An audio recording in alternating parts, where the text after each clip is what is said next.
Vous faites bien de choisir Évasion Guinée. Mesdames et messieurs, bonsoir et bienvenue dans la grande édition d'information de ce jeudi 3 octobre 2024, dont voici les titres.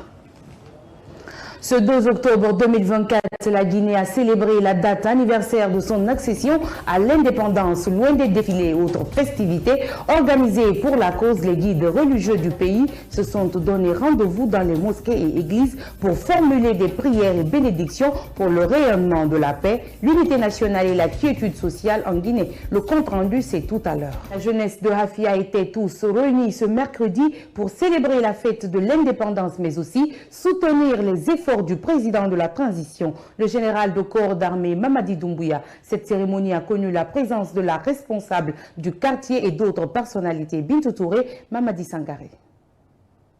À l'occasion de la fête de l'indépendance, les jeunes de Hafia se sont mobilisés ce mercredi pour célébrer cette 66e année et soutenir le général Mamadi Doumbouya, président de la transition. Dans son discours, la porte-parole de la jeunesse de Hafia s'engage au nom de son quartier à relever les défis pour le meilleur de la nation.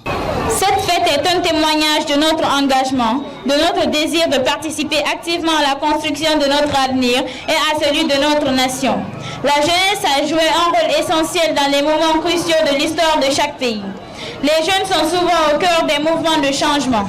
Ils apportent l'énergie, la créativité et l'audace nécessaires pour faire avancer les choses. Tout comme nos ancêtres se sont battus pour notre indépendance, nous avons aujourd'hui le devoir de bâtir une nation plus forte, plus juste et plus solidaire. En tant que jeunes, nous savons que les défis sont nombreux. Le chômage, l'accès à l'éducation, la sécurité et bien d'autres préoccupations. Mais nous sommes convaincus que, tout comme ceux qui ont précédé, nous pouvons relever ces défis avec courage et détermination. Éduquer une fille, c'est éduquer toute la nation. C'est pourquoi la chef du quartier invite les femmes à se battre pour l'avenir des enfants.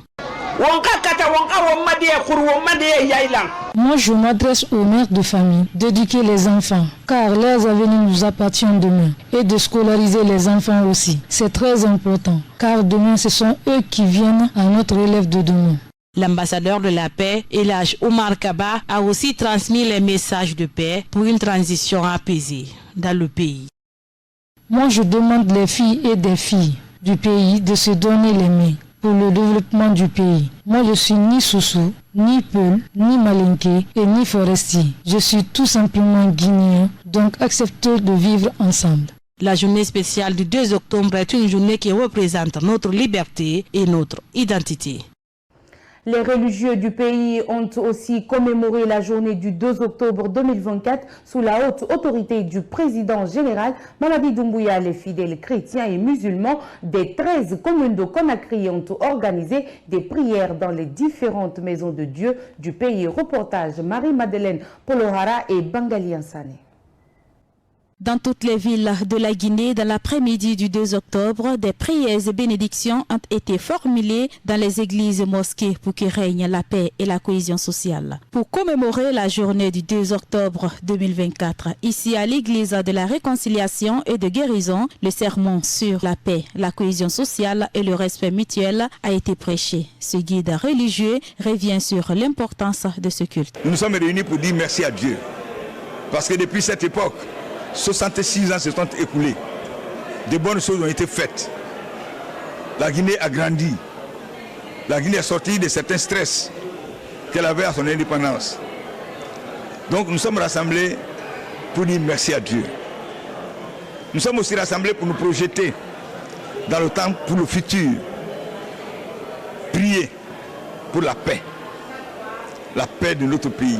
La paix dans notre pays. La paix dans les cœurs des Guinéens et des Guinéennes. Prier pour la cohésion sociale dans notre pays. Le secrétaire des affaires religieuses remercie le président et les membres du gouvernement en ajoutant que la fête de l'indépendance ne doit pas se limiter qu'aux festivités et célébrations, mais devrait bien être une occasion pour les religieux du pays de formuler des prières pour notre nation. Nous voulons rendre grâce à Dieu qui permet justement la célébration du 66e anniversaire de notre indépendance. Et remercier les plus hautes autorités, à leur tête son Excellence Mamadi Doumbouya, tout le CNRD et tout le gouvernement qui ont bien voulu que la célébration de notre indépendance soit placée sous le signe de la liberté recouvrée à travers des invocations, notamment dans les mosquées et dans les églises sur toute l'étendue du territoire national. Charles Boré de l'église anglicane de Guinée nous parle du point focal de cette prière. Notre prière aujourd'hui est que Dieu nous aide à toucher le cœur de tous les Guinéens pour que ce cœur soit lavé, pour que nous nous acceptions les uns les autres, pour que nous soyons unis. Parce que sans unité, nous ne pouvons pas progresser.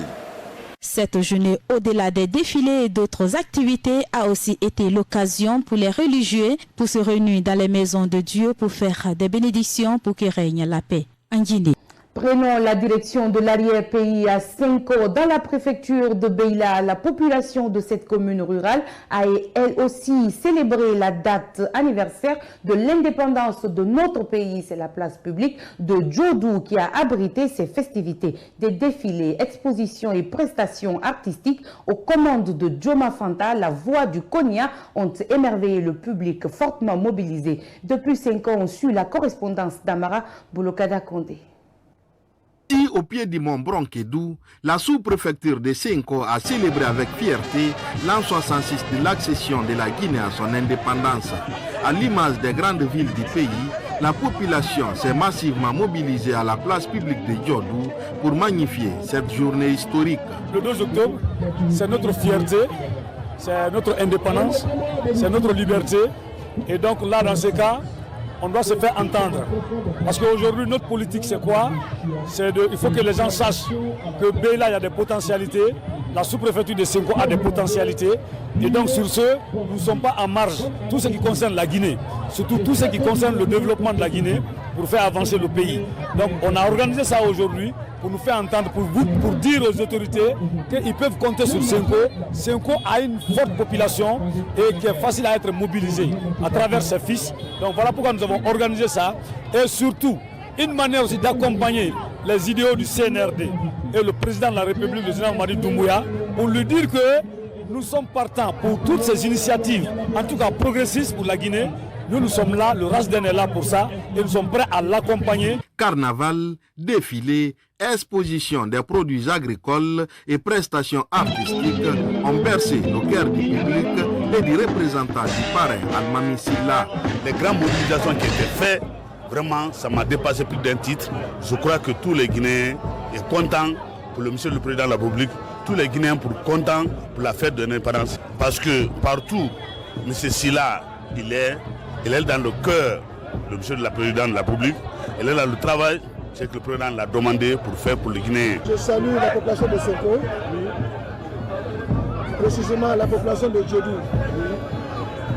Depuis hier, d'ailleurs, tout le monde les a vus en train de danser sur pluie hier. Et aujourd'hui, la population de Senko est avec nous sur soleil. Non seulement le mot me manque, je ne cherche pas à féliciter et à saluer la population de Senko. Avec une population estimée à 137 000 habitants, la cité de Bronquekemo s'est mesurée à plusieurs grandes villes dans la célébration de la fête de l'indépendance de notre pays ce 2 octobre 2024 grâce à RASDN. Sur un autre plan, les accidents de circulation en Guinée sont devenus une réalité inquiétante avec des incidents tragiques qui se multiplient à un rythme alarmant alors que la sécurité routière devient une préoccupation majeure des acteurs de la société civile comme Ibrahim Aminata Diallo analyse les causes profondes de ce phénomène accompagné des solutions idoines pour y pallier. C'est un reportage réalisé par Fata Traoré et Alassane Simaka. Les accidents de circulation sont devenus très récurrents en Guinée. Actuellement, il ne s'écoule guère une semaine sans qu'un cas d'accident ne soit signalé dans le pays. Ce phénomène engendre de nombreuses victimes et des dégâts considérables, tant sur le plan humain que matériel. Interrogé sur cette problématique, cet acteur de la société civile approfondit le sujet tout en énumérant les causes véritables de ces accidents. Les causes des accidents de circulation sont variées et multiples. Et il faut d'abord commencer par l'état des véhicules, la compétence du conducteur, également l'état des routes. Des fois, il y en a qui ne savent pas conduire, ils ne connaissent pas les codes de route, Ils se mettent dans les véhicules, ils roulent comme ils veulent, ils ne savent pas où est-ce qu'il faut dépasser. Mais également, il y a un autre problème lié à nos routes. Les routes guinéennes sont muettes. Elles ne parlent pas. Je vais dire quoi? Il n'y a pas pratiquement de panneaux de signalisation. Il n'y a pas, disons, d'indication comment rouler. Où est-ce qu'il faut rouler à une certaine vitesse? Est-ce qu'il faut ralentir? Pratiquement, quand vous regardez les routes, c'est le problème. Surtout la route nationale numéro 1, Conakry-Mamou. Vous constaterez que actuellement c'est la route qui enregistre plus d'accidents. Donc tous ces facteurs réunis constituent les causes principales des accidents de la route en Guinée. Plus loin dans son intervention, Ibrahim Aminata Diallo a par ailleurs proposé quelques approches de solutions que le gouvernement guinéen et les juges âgés de la route pourraient mettre en exergue afin de mettre un terme à ces accidents. L'une des solutions, d'abord, c'est de travailler sur nos routes. Il faut que nos routes soient des exemplaires. Après l'état des routes, il faut aussi contrôler ceux qui sont en train de conduire les véhicules et l'état des véhicules. Donc du coup, si il y a adéquation entre la compétence du conducteur, l'état du véhicule, plus notamment l'état de la route, je pense qu'on aura moins de problèmes. Et aussi contrôler le nombre de passagers dans les véhicules, parce que ça aussi c'est un problème. Là où il y a un véhicule de 3 places ou 4 places, on met 8, on met 9. L'excès de vitesse, il faut tirer la vitesse, sinon la vitesse va tirer les usagers.